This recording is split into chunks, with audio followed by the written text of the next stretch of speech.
Hi అండి. Welcome back to Asvi cooks. ఈరోజు వీడియోలో మీకు పాల కుక్కర్‌లో పాలు ఏ విధంగా కాయాలో చూపిస్తాను. ఈ పాల కుక్కర్‌లో పాలు కాచేటప్పుడు కొన్ని జాగ్రత్తలు తీసుకొని పాలు కాచామంటే మనం హై ఫ్లేమ్‌లో పెట్టిన పాలు పొంగిపోకుండా తొందరగా కాగుతాయి. ఇప్పుడు దీన్ని ఎలా ఉపయోగించాలో చూపిస్తానండి. ఇక్కడ విజిల్ కనిపిస్తుంది కదా! దీన్ని ఓపెన్ చేసేసి ఒక టీ గ్లాస్‌కి సగానికి ఎక్కువ ఉండేటట్లుగా వాటర్ వేసుకోవాలి. ఇలా మనం వాటర్ వేసి కాస్తే పాలనేవి పొంగవండి. చాలామంది తెలియక వాటర్ వేయకుండా నార్మల్‌గా పాలు పోసేసి స్టవ్ పైన పెట్టేస్తారు. అలాంటప్పుడు పాలన్నీ పొంగిపోయి గ్యాస్ అంతా పాడైపోతుందండి.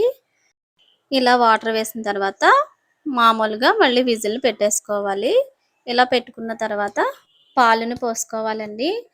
ఉదయం పూట హడావిడిగా పనులు చేసుకునే వారికి ఇలాంటి కుక్కర్ ఉంటే చాలా ఉపయోగపడుతుందండి. చూసారు కదా! పాలను కూడా నేను ఎక్కువగానే వేశానండి. సగానికి పైగా వేశాను. ఇప్పుడు ఈ కుక్కర్‌ని స్టవ్ మీద పెట్టి మీరు హై ఫ్లేమ్‌లో పెట్టుకున్నా, మీడియం ఫ్లేమ్‌లో పెట్టుకున్నా సరే పాలనేవి పొంగవండి.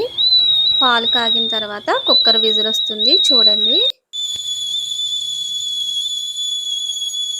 కుక్కర్ విజిల్ వచ్చిన తర్వాత స్టవ్ ఆఫ్ చేసుకుంటే సరిపోతుందండి. పాలనేవి చూడండి ఈ విధంగా మరిగున్నాయి. ఇలా పాల కుక్కర్‌లో చాలా ఈజీగా పాలని కాచుకోవచ్చండి. ఈ వీడియో మీకు నచ్చితే లైక్ చేసి, షేర్ చేసి ఛానల్‌ని సబ్స్క్రైబ్ చేసుకోండి. Thank you for watching.